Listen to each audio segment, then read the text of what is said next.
और जैसा कि आपको मालूम है, राहुल गांधी 4 देशों की यानी साउथ अमेरिकी देशों की यात्रा पर हैं। कोलंबिया यूनिवर्सिटी में जो उन्होंने बयान दिया, उस पर एक बार फिर से सियासी बहस शुरू हो गई है। कोलंबिया की एक यूनिवर्सिटी में हुए एक कार्यक्रम के दौरान राहुल गांधी ने एक सवाल जब उनसे पूछा गया तो उसके जवाब में यह कह दिया कि भारत में डेमोक्रेसी, लोकतंत्र पर हमले हो रहे हैं। यह पहला मौका नहीं है जब राहुल गांधी ने विदेश में जाकर इस तरह देश के लोकतंत्र पर सवाल उठाए हों, लेकिन इस विवाद की एक और तस्वीर भी है। राहुल गांधी जिस लोकतंत्र पर हमले की बात कर रहे हैं, दुनिया की महाशक्तियों की तरफ से उसी की तारीफ हो रही है। रूस के प्रेसिडेंट व्लादिमीर पुतिन ने प्रधानमंत्री नरेंद्र मोदी और भारत की तारीफ की है। और आइए अब जरा आपको लोकतंत्र पर दिए राहुल गांधी के उस बयान को सुनवा दें जो उन्होंने दक्षिण अमेरिकी देश कोलंबिया की एक यूनिवर्सिटी में दिया। क्या कहा उन्होंने, जरा सुनते हैं। The single biggest risk is the attack on democracy that is taking place in India. Because India has multiple religions, multiple traditions, multiple languages, and India actually is a conversation between all its people. And different traditions, different religions, different ideas require space. And that the best method for creating that space is the democratic system. And currently there is a wholesale attack on the democratic system in India.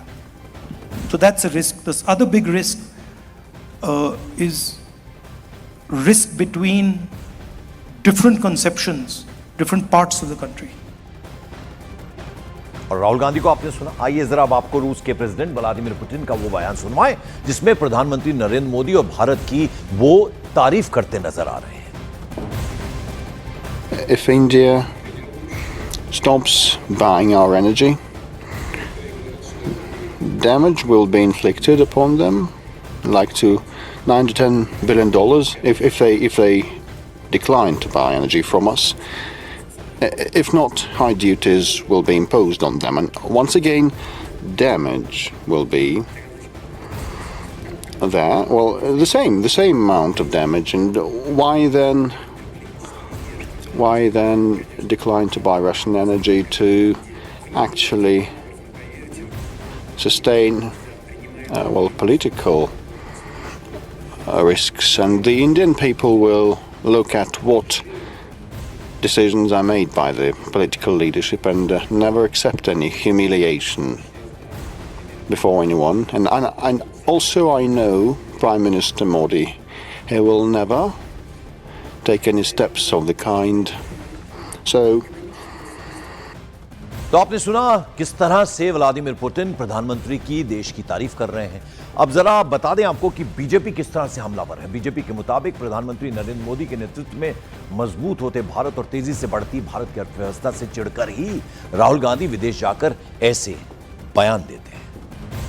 ये बात मैं सीधे सीधे Congress party से पूछना चाहता हूं, और जिसने 100 साल से लोकतंत्र के लबादा ओढ़कर राजतंत्र को जीवित रखा है, वो लोकतंत्र पे भाषण दे। मुझे लगता है इससे ज्यादा हास्यास्पद और विडंबनापूर्ण उदाहरण नहीं हो सकता, और वो भी इस देश में लोकतंत्र के सबसे बड़े प्रतीक प्रधानमंत्री श्री नरेंद्र मोदी जी, जो भारत के लोकतांत्रिक परिपक्वता और जो विस्तार के सबसे बड़े प्रतीक हैं कि रेलवे प्लेटफॉर्म पे चाय बेचने वाला व्यक्ति लगातार तीसरी बार भारत का प्रधानमंत्री जनता के द्वारा चुनकर बना, उसको वो सरमन दे जो कि अंग्रेजों से दोस्ती करके अंग्रेजों के द्वारा स्थापित होकर और किसी की कृपा से प्रधानमंत्री का पद पाकर पिछले 100 सालों से अपना राजतंत्र येन केन प्रकारेण संरक्षित किए हैं। मैं पुनः स्पष्ट कर दूं, कांग्रेस अध्यक्ष कोई भी रहा हो,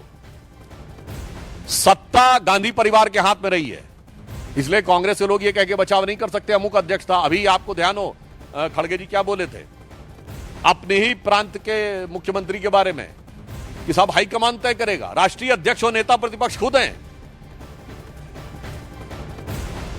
कि 6 मार्च 2023 को राहुल गांधी ने लंदन के चैटम हाउस में यह कहा था, why the defenders of democracy Europe and America are silent. इससे ज्यादा बड़ा अपमान हो सकता है। और मैं कांग्रेस को याद दिलाना चाहता हूं कि अगर उन्हें न याद हो तो यह वही चैटम हाउस है जहां पर 20 अक्टूबर 1931 को महात्मा गांधी ने प्राचीन भारतीय संस्कृति की महानता बताते हुए ब्रिटिश सरकार को भारत की समस्त समस्याओं के लिए जिम्मेदार ठहराया था। और उन्होंने कहा था India's educational system, again I am saying 20 October 1931 Chatham house London, उन्होंने कहा था British have destroyed the educational system of India which was a beautiful tree, और जो बिल्कुल समानता का था, और उसे नष्ट कर दिया 100 साल पहले, यानी 1931 से 100 साल पहले, यानी गांधी जी का कहना था 1820-25 के आसपास। अब भैया गांधी जी सही थे कि राहुल गांधी सही है, यह मैं उनसे पूछना चाहता हूं। चैंटम हाउस में दिया गया महात्मा गांधी का बयान सही था, या आज की डेट में वहां से लेके कोलंबिया और स्टैनफोर्ड में दिया जा रहा राहुल गांधी का बयान सही है?